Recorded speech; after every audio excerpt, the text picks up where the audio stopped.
The envelope sat on my desk for 3 minutes before I opened it. White bond paper, the company logo embossed in navy at the top. My own letterhead. I could see Jennifer's signature through the fold, that aggressive forward slant she'd developed after the leadership seminar in Austin. The coffee in my hand had gone lukewarm. I set it down on the oak surface I'd refinished myself the first year we moved into this building, back when there were 4 of us working 16-hour days and sleeping on office furniture. The letter informed me that the board had voted to transition leadership, effective immediately. Jennifer would assume the role of CEO.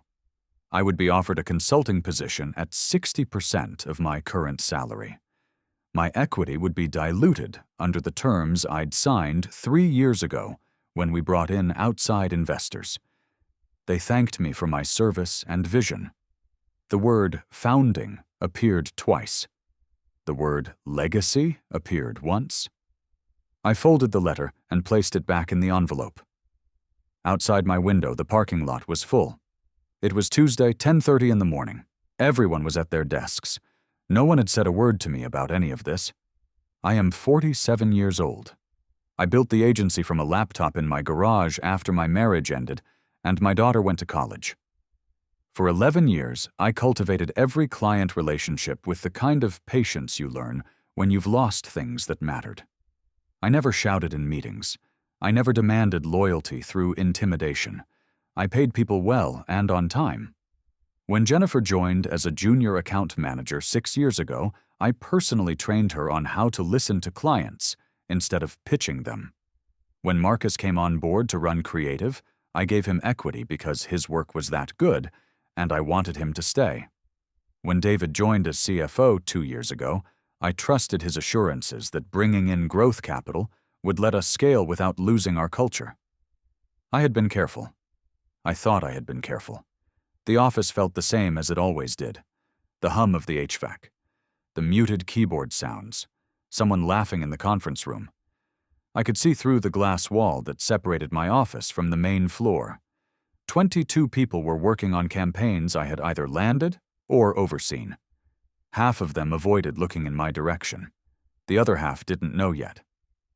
I opened my laptop and checked my calendar. I had a call with our largest client in 40 minutes, Peterson Industrial. They'd been with us since year 2. I'd pulled them back from the edge of a brand crisis and they'd never forgotten it. The annual retainer was $1.2 million. Jennifer had been trying to get me to hand them off to her team for 8 months. I'd resisted because Peterson's CEO, William, was old school. He valued continuity over flash. I picked up my phone and texted William directly. "Can we move our call up to now? Something's come up." He replied in 30 seconds. "Calling you in 2. When his name lit up my screen, I answered on the first ring. "William," I said. "Everything all right?" His voice had that gravel you get from decades of job sites and unfiltered decisions. "I'm no longer the CEO of the agency," I said. "As of this morning. I wanted you to hear it from me before anyone else reached out." Silence on the other end. Not shock, consideration. "Who's taking over?" he asked. "Jennifer Caldwell. She's been here 6 years. Very capable." "She the one who kept trying to upsell me on that influencer nonsense?" "That was her initiative, yes." Another pause. "You getting forced out or stepping down?" "Forced." He let that sit for a moment. "What are you going to do?" "I'm not sure yet," I said. "But I wanted you to know that whatever happens, I'll make sure your account transitions smoothly." "Appreciate that," he said. "Let me know when you figure out your next move. We should talk." The call ended. I set the phone down and stared at the envelope again. I didn't throw anything. I didn't storm out to the main floor. I opened a new document on my laptop and began making a list. It was a short list. Clients I had personally signed. Clients whose primary contact was me, not the account managers assigned beneath me. Clients who had stayed with us through competitive bids because of relationships that predated org charts. Peterson Industrial, Vanguard Health Systems, Crestwood Financial, Hillman Manufacturing, Oak Ridge University, Meridian Tech. 6 accounts. Collective annual revenue of $4.8 million. 40% of the agency's total book. I saved the document and titled it Foundations. Then I stood up, put on my jacket, and walked out of my office. I stopped at Marcus's desk. He looked up from his monitor, and I saw something behind his eyes. Guilt, maybe. Or just the discomfort of a man who'd known something was coming and hadn't warned me. "Marcus," I said quietly, "do you have a minute?" He glanced toward Jennifer's office, then back at me. "Sure." We walked outside to the small courtyard behind the building. There was a bench near a row of hedges that nobody used except for smoke breaks. We sat down. The air was cool and dry. October in the Midwest has a specific quality. Everything is about to end, but nothing has died yet. "Did you know?" I asked. He looked at his hands. "I knew something was being discussed. I wasn't part of the vote." "Who was?" "Jennifer, David, the 2 board reps from the investment group." He paused. "They said it was about scaling, about needing someone more aggressive in the market." "What did you say when they told you?" "I asked if you'd agreed to step down. They said you'd be offered a consulting role." I nodded. "And you thought that sounded reasonable?" I didn't know what to think. His voice was low. "You've been checked out the last 6 months, man. You've been coasting. Jennifer's been running most of the client meetings. David's been running the board updates. You've been, I don't know, distant." I absorbed that. It wasn't entirely wrong. After my daughter graduated and took a job in Seattle, after my father passed in the spring, I had let some of the urgency slip. I'd been tired. I'd been thinking about what came next.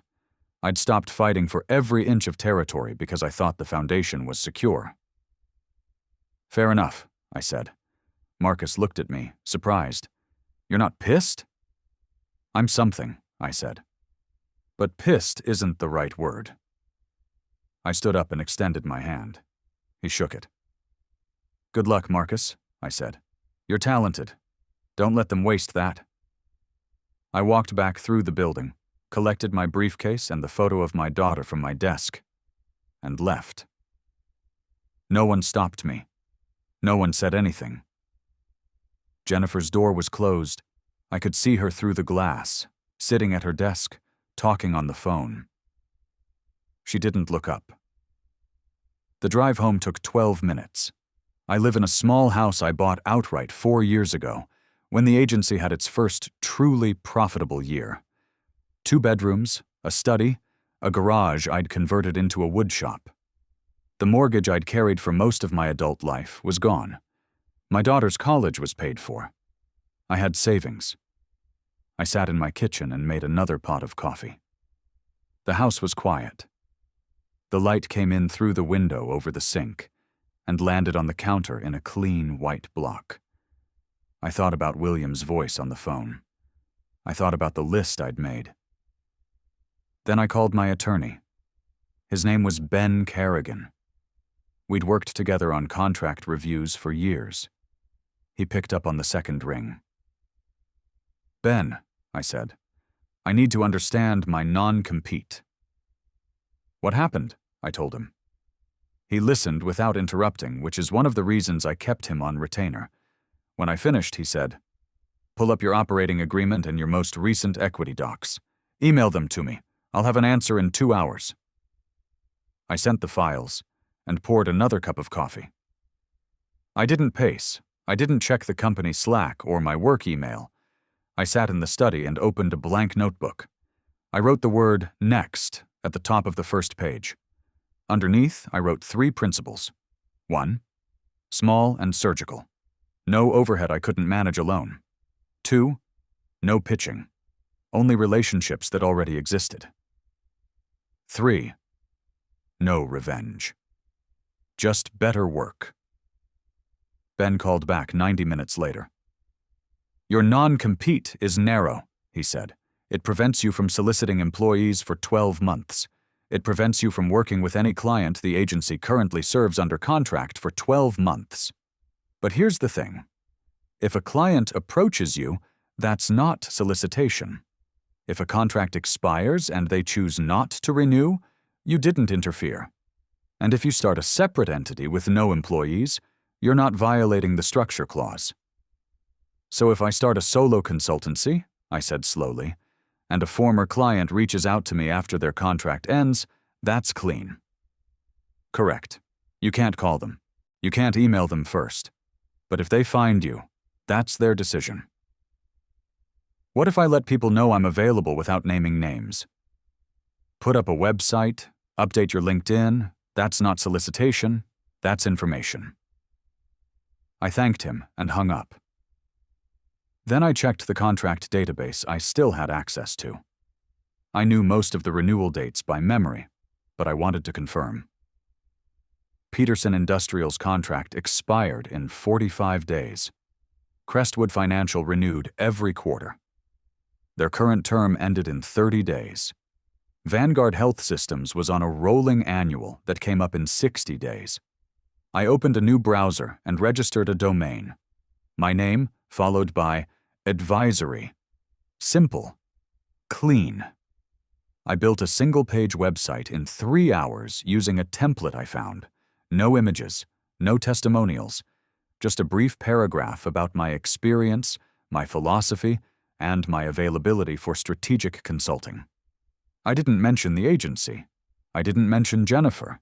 I didn't mention anyone.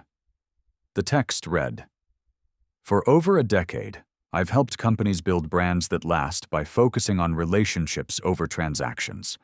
I work with a small number of clients who value clarity, consistency, and accountability. If you're looking for a partner who listens first and solves second, I'd like to talk. I added my email and phone number. I published it live. Then I updated my LinkedIn profile. I removed the title of CEO. I listed myself as an independent brand strategist.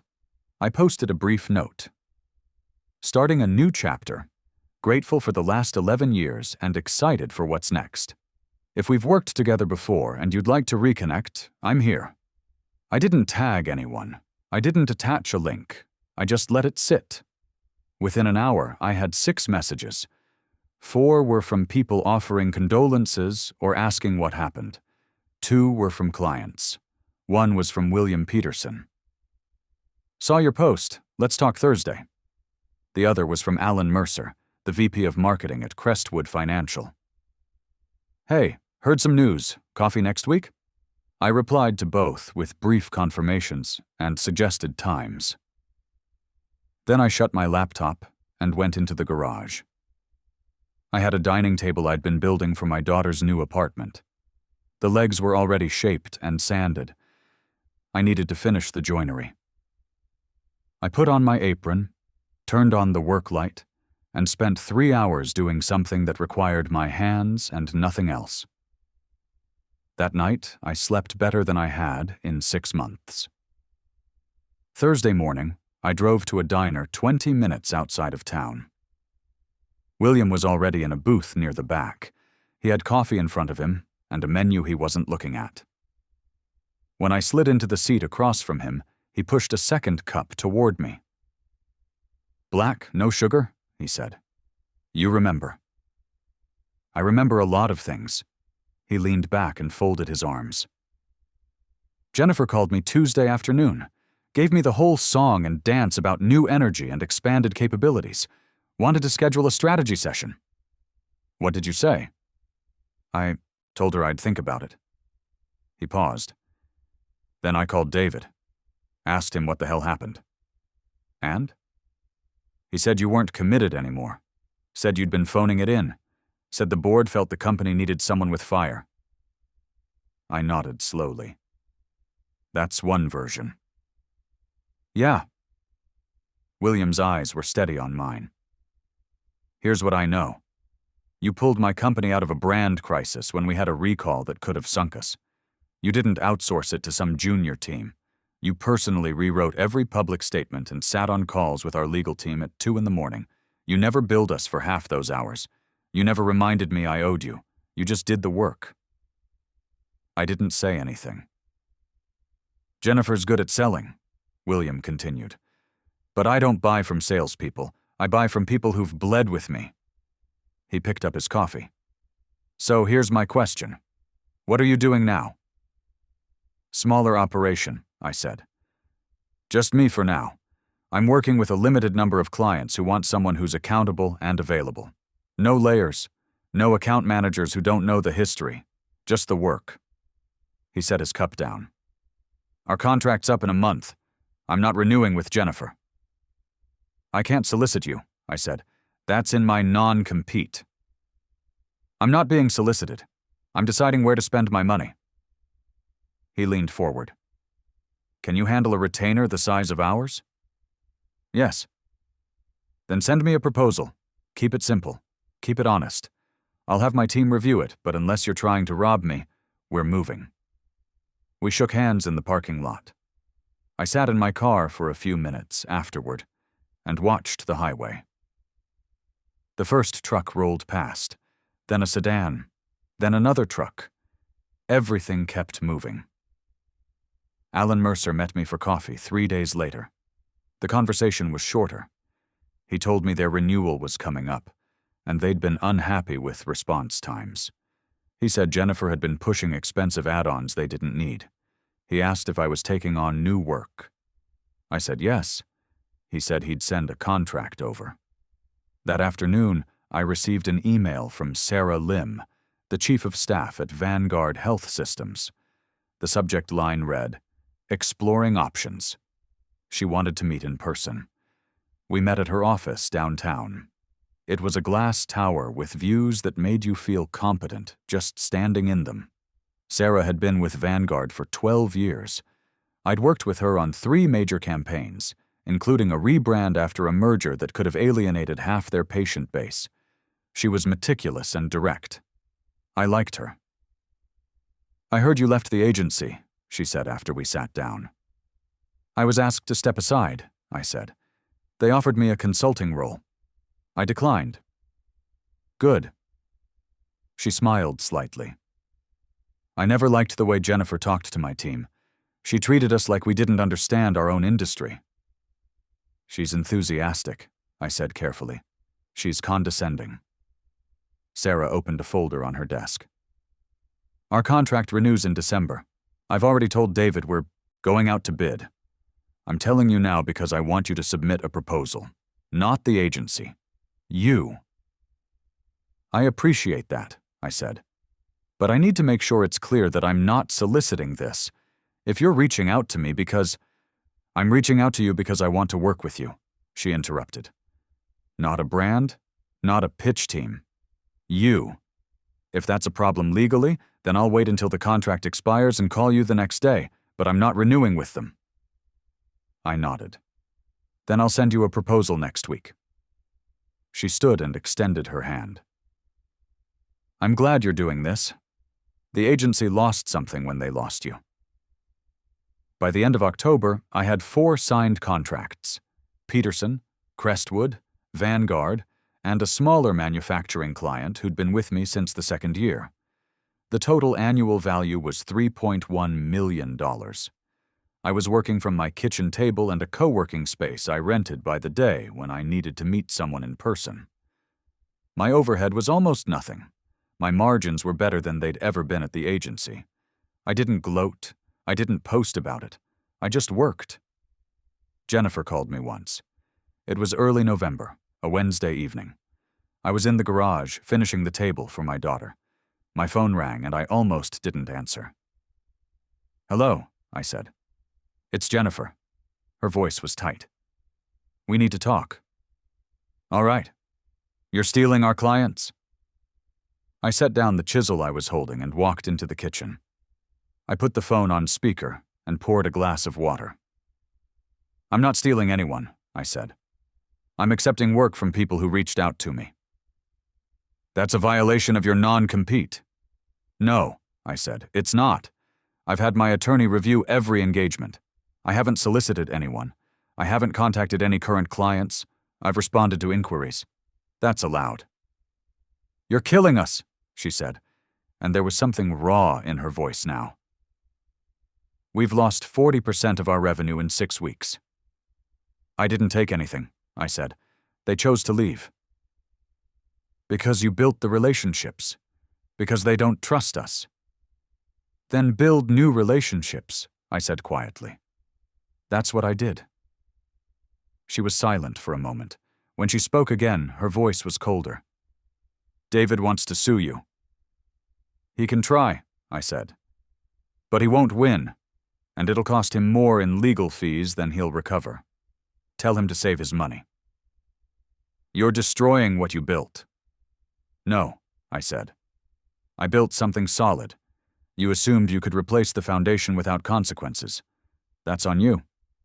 She hung up. I went back to the garage and finished the table.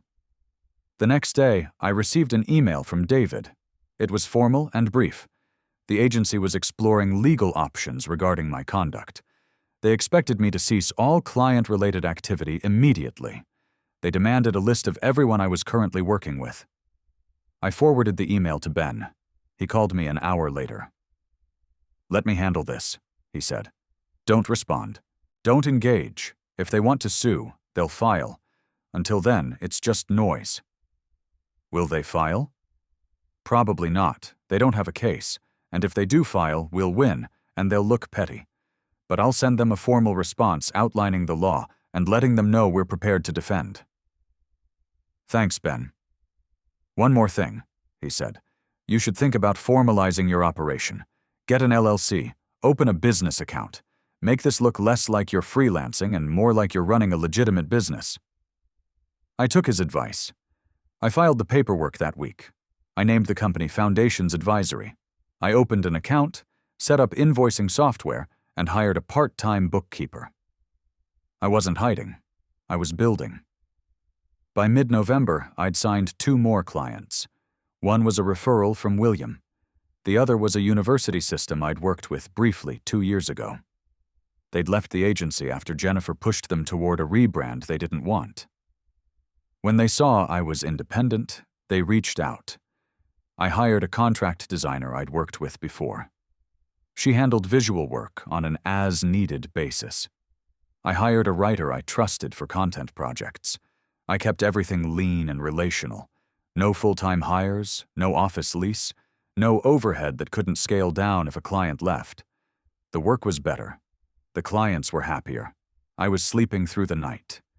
In early December, I got a text from Marcus. Can we talk? Off the record. I called him that evening. Hey, he said. His voice sounded tired. I just wanted to say I'm sorry. For what? For not saying something before it happened. I knew it was wrong. I knew you deserved better. You were trying to keep your job, I said. I understand that. It doesn't feel good, though. He paused. Things are falling apart here. Jennifer's panicking. David's blaming her. 2 people have quit.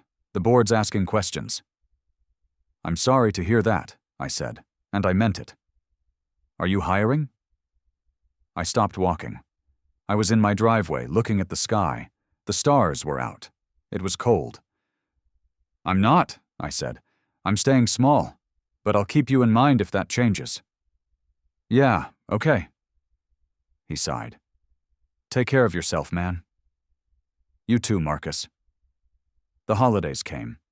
I spent Thanksgiving with my daughter in Seattle. She'd set up her apartment with the table I built. It looked good in the space. We cooked together and talked about her job and her plans. She asked about the business. I told her it was going well. She asked if I was angry. I told her I wasn't. Are you happy? She asked. I thought about it. Yes, I said. I think I am. In January, Jennifer sent me one final email. It was short. I underestimated how much you mattered to them. I'm sorry.